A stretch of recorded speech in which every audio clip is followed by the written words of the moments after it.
That's going to be a lot better on this one. Tonight I'm going to be reacting to something in America that's called promposals. And we probably get them here as well, but they're a lot less publicised.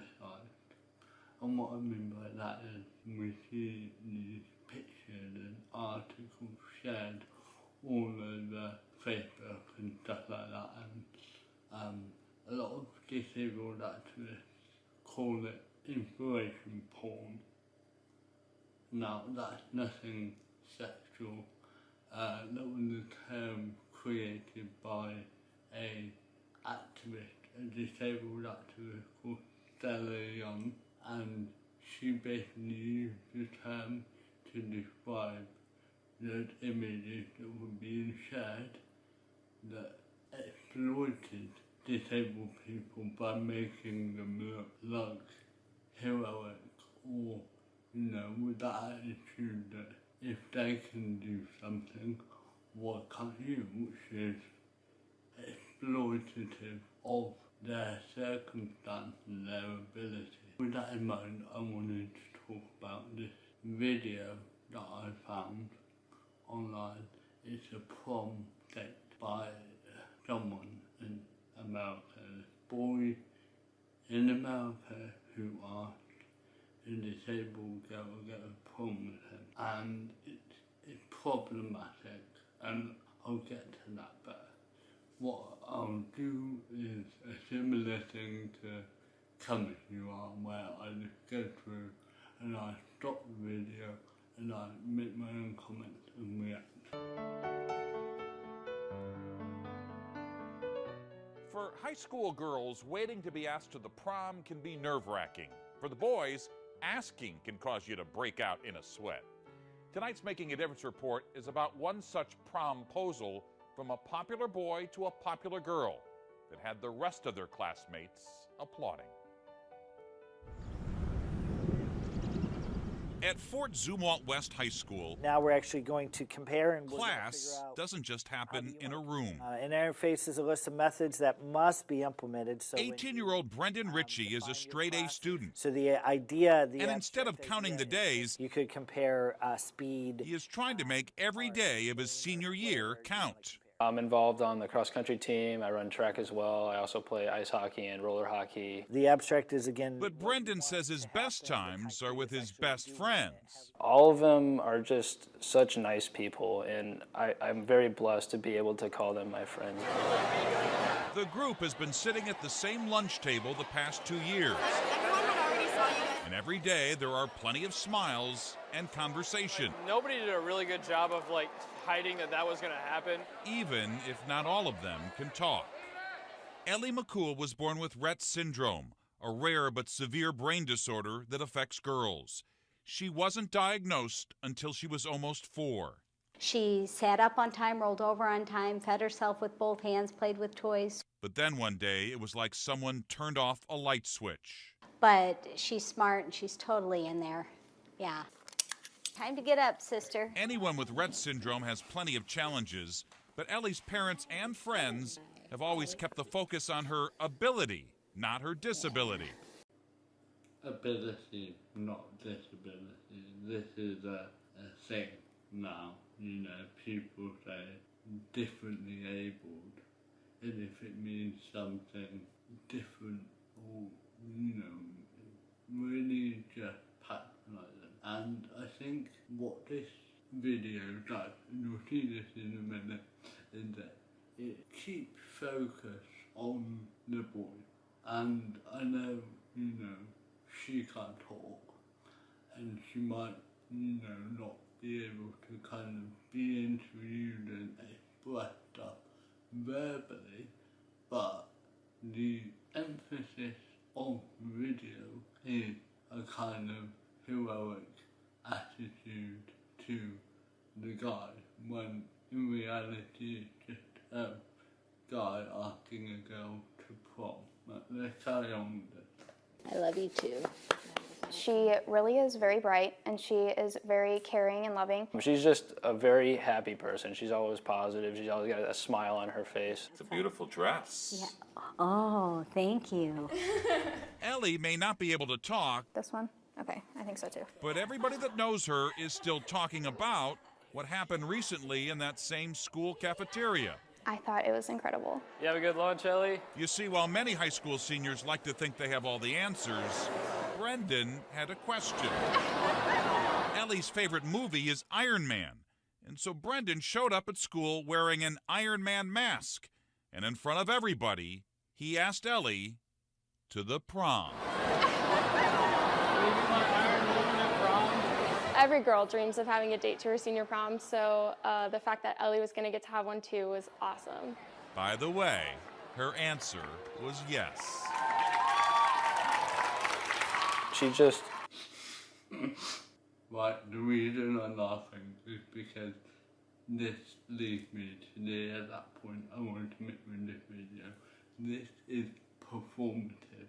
This is something, it's not the guy's fault, but this thing inherently in itself creates a media circus, and the media will latch on to things like this, and he praised all the able-bodied person for doing such a quote-unquote heroic deed, and you know everyone had to stand up and clap because you're a guy, able-bodied guy asking an able-bodied girl to prom, everyone stand up and clap, right? That's what happens. No, it doesn't. I mean, I live in the UK, so we don't really have that tradition of prom dates or whatever you like to call it. It's not really a big thing here, certainly not as big as it is in America, but it's performative. It is, and it's been, you know, he filmed it and they were cheering, and the girl seems happy, like I'm not denying that, but it's not necessarily about her specifically, it's about the wider issue of this proposal. So basically they go, they have a great time at the dance, and then they end up going to different universities. I guess my point is, you have a romantic attraction to a person with a disability, ask them on a date. If you don't just treat them like you would a normal human being, because it's really that simple. So let's just go and look through some of the comments here, because I want to give you an idea of this kind of perpetuated heroism that kind of bestowed upon the boy in the situation while largely ignoring the girl. And bearing in mind, this was posted in 2017, so this story is only 3 years old. No, it still happened. I thought it was way older than it was. I was shocked that it was in 2017. So top comment, that boy was raised right. Good job to his parents. Sure. Where was this magical high school where everyone loved each other, accepted each other, and there's no bullying? Amazing. Take the media away, see what happens. With a few more people like this, there might be hope for the world. Sure, some of the comments say she's beautiful, she's a beautiful young woman. Some of them say stuff like, she's a beautiful woman despite her disability, like that wouldn't make any difference to her being attractive or not. Just the word despite here that I find questionable and frankly insulting, and that despite your disability you might be talented, or despite your disability you might be attractive. No, not despite. I am disabled and I have those attributes. There's no despite about it. So that story was one thing. It's bigging up the guy, it's kind of not really focusing on the disabled person. It's problematic to say the least. Right. I'm going to take you very quickly on to our second story, but I found a post on Reddit today, which is almost the polar opposite of the video, and why I want to share it to you. So, it's on a board called Am I the Asshole?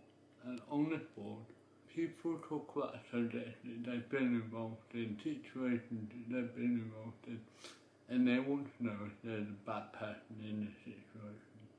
Okay, so we got a post that is only about 4 months old, probably 6 months old at most, and this is, am I the asshole for rejecting a disabled girl prom asking? So to sum it up in brief, basically she's 18 years old, she wants to ask this girl out to prom, which obviously in America we discuss a massive thing. So he is kind of in chemistry class, and this girl comes in with a bunch of friends, and she's got loads of flowers and stuff, and like all her friends come in, and he's like, oh that's sweet, and then they've got posters with his name on, and she asked him to prom, and he freezes up because he's got all this pressure on him, and he feels pressured to say yes. So he does in that moment, right? And then he goes to find the girl after the fact, drag her out of class in private, and quietly explain to her that he was already planning on asking this girl, no offense, but you just don't want to go to the prom with her. And she's, according to this, crying really loudly, asking why he couldn't have just said no, and then telling her age, I guess that's like a TA, teaching assistant in the UK, who is like, is telling him that that's messed up and that's not okay. So we've got two very different situations here, and firstly I just want to say that regardless of whether you're disabled or not, you know, it shouldn't entitle you to romance or to a date. And I think what I would want as a disabled person is honesty and respect. I wouldn't want someone to go out with me because they felt pressured to, or they had to, or they felt sorry for me. I would want it to be because of a genuine attraction. So I think with that last girl, yes, she's definitely in the wrong there. Just because you have a disability doesn't mean you can do no wrong. You know, and I think to ambush someone like that, it's like it was trying to create this performative element that we saw in the first video. And I think videos like the first video are things that fuel the situation in the Reddit post. And then just do this big elaborate thing, and everyone had to see it. It had to be posted on every social media channel, when actually it's probably better just to ask them yourself on your own and not make a fuss. And I guess kind of the main point in this video that I wanted to talk about, just not exploiting disability and not running with it as a kind of media circus and making a big deal out of it. Because at the end of the day, once you strip it down to its most basic elements, it is a boy asking a girl on a date. That's it. Regardless of ability, of circumstance. I was thinking about this earlier. In order to create equality between disabled people and able-bodied people, we can't make disabled people a special exception in which everything they do is looked at with adoration and amazement and incredulity, you know. In order for disability to be normalised, disabled people's actions also have to be normalised. So if they're living in the car, cool, give them, you know, because I want to treat them in the same lens as I would treat anyone else. I don't want to baby them or pander to them or say what they've done is absolutely amazing and incredible, unless it really is. So I think that stories like this are made to look good, and I think producers of stories like this have good intent. But to many disabled people, that's not the way it comes off. And I hope you learn something from this video anyway. And I hope that when you see another story about a disabled person that celebrates them for doing a natural, normal, human thing, maybe we should look at it with a grain of salt and think, is this something that is exceptional? Or in the media, just running with the story merely because the person had a disability? It's still ableism, whether it's negative or positive. By positive, I mean patronising. It's ableism, pure and simple. And someone on a date because you like them, because you like their personality, because you enjoy being around them. You couldn't be a good person and not be disabled, just like you can be a terrible person and be disabled. Because disability has no bearing on personality. If you like them and they happen to be disabled, fine, ask them out. Don't turn it into a media circus. Don't get the media involved, because it just makes things worse. Trust me. In this kind of situation, it's just better to enjoy your day without anyone else watching you, because that's what it's for, right? You're gonna go on a date, have fun, get to know each other. You don't need cameras there. Just enjoy it. Just treat disabled people like you would anyone else, and you'll be fine. Thanks for hearing me out. See you next time.